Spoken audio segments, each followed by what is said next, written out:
ബിസിനസ്സുകാരെ സംബന്ധിച്ചിടത്തോളം ആ ബിസിനസ്സിനെ പ്രോഫിറ്റബിളായിട്ട് കൊണ്ടുപോവുക എന്നുള്ളത് വളരെ പ്രധാനമാണ്. പ്രോഫിറ്റബിളായി കൊണ്ടുപോകുന്നതോടൊപ്പം ആ ബിസിനസ്സിന് വളർച്ചയും ഉണ്ടാവണം. നമ്മൾ നോക്കിക്കഴിഞ്ഞാൽ, നമ്മൾ പഠനം നടത്തിക്കഴിഞ്ഞാൽ, നമ്മൾ നിരീക്ഷണം നടത്തിക്കഴിഞ്ഞാൽ കാണാൻ കഴിയും, തുടക്കം കുറിക്കുന്ന പല ബിസിനസ്സുകളും വളരെ പെട്ടെന്ന് പൂട്ടിപ്പോകുന്നു.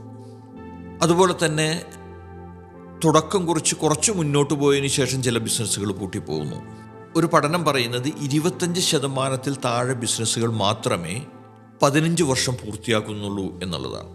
നിങ്ങളുടെ ജീവിതത്തിൽ വലിയ മാറ്റങ്ങൾ ഉണ്ടാവണമെന്ന് നിങ്ങൾ ആഗ്രഹിക്കുന്നുവെങ്കിൽ, നിങ്ങളുടെ ജീവിതത്തിൽ വിജയങ്ങൾ ഉണ്ടാവണമെന്ന് നിങ്ങൾ ആഗ്രഹിക്കുന്നുവെങ്കിൽ, അതിന് നിങ്ങളെ സഹായിക്കുന്ന ഒരു വലിയ പ്ലാറ്റ്ഫോമാണ് അൻവർ സാം മാജിക് വൈബ്സ്.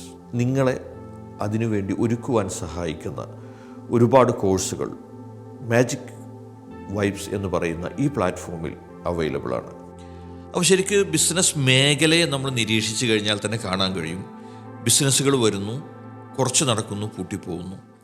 ചില ബിസിനസ്സുകൾ തുടക്കത്തിൽ തന്നെ പ്രതിസന്ധിയിലേക്ക് പോകുന്നു. അതിനവർ കാണുന്ന കാരണങ്ങൾ, കാരണം ഇത്തരം ബിസിനസ്സുകളിലൂടെ കടന്നു പോകുന്ന ആളുകളുമായി സംസാരിക്കുമ്പോൾ മനസ്സിലാക്കാൻ കഴിയുന്നത് അവർ പറയുന്ന കാരണങ്ങൾ വളരെ വ്യത്യസ്തമാണെന്ന് പറഞ്ഞാൽ അയഥാർത്ഥ്യമാണെന്ന് പറയാൻ കഴിയും.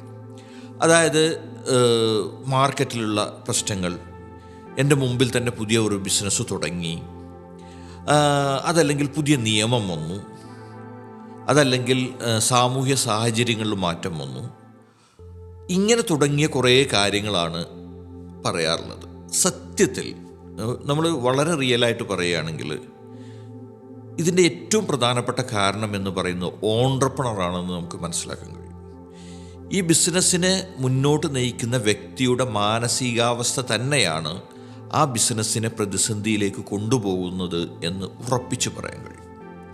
ഞാനത് പറയാനുള്ള കാരണം, ഏത് പ്രതിസന്ധിയിലൂടെ നമ്മൾ കടന്നു പോകുമ്പോഴും അതിൽ ഒരു ബിസിനസ് സാധ്യത കണ്ടെത്തുകയും ആ ബിസിനസ് സാധ്യതയെ ഉപയോഗപ്പെടുത്തുകയും ചെയ്യുന്ന ആളുകൾ മാത്രമാണ് സസ്റ്റെയിൻ ചെയ്യുന്നത്.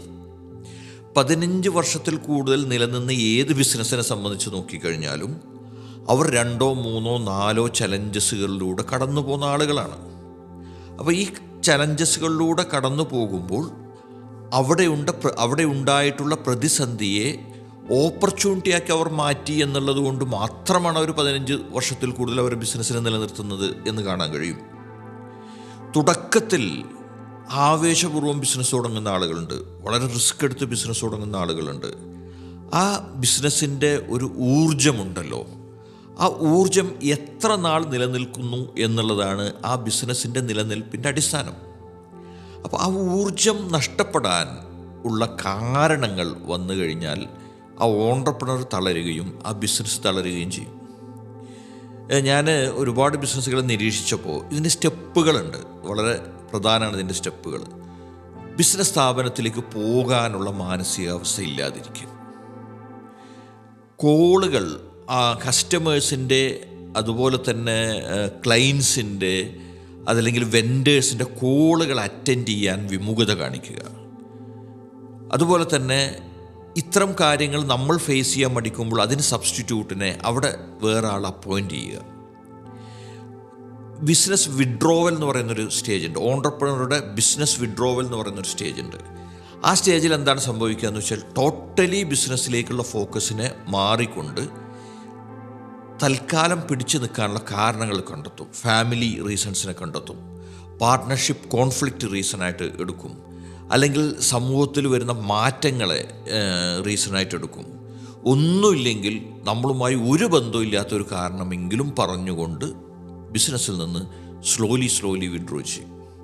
അപ്പോൾ ഇവിടെ പ്രധാനമായിട്ട് മനസ്സിലാക്കേണ്ട കാര്യം എന്താണെന്ന് വെച്ചാൽ, ഇത്തരം കാര്യങ്ങളിലൂടെയാണ് നിങ്ങൾ കടന്നു പോകുന്നത് എങ്കിൽ നിങ്ങൾ ഇമ്മീഡിയറ്റായിട്ടുള്ള ആക്ഷൻ എടുക്കേണ്ട സമയം ഇപ്പോഴാണെന്ന് മനസ്സിലാക്കുക.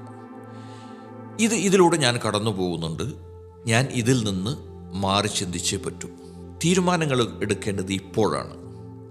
നമ്മൾ മാറ്റിവെച്ച ഒരുപാട് തീരുമാനങ്ങളുണ്ട്, അതൊന്നും ഇപ്പോഴും നടന്നിട്ടില്ല എന്ന് നമുക്കറിയാം.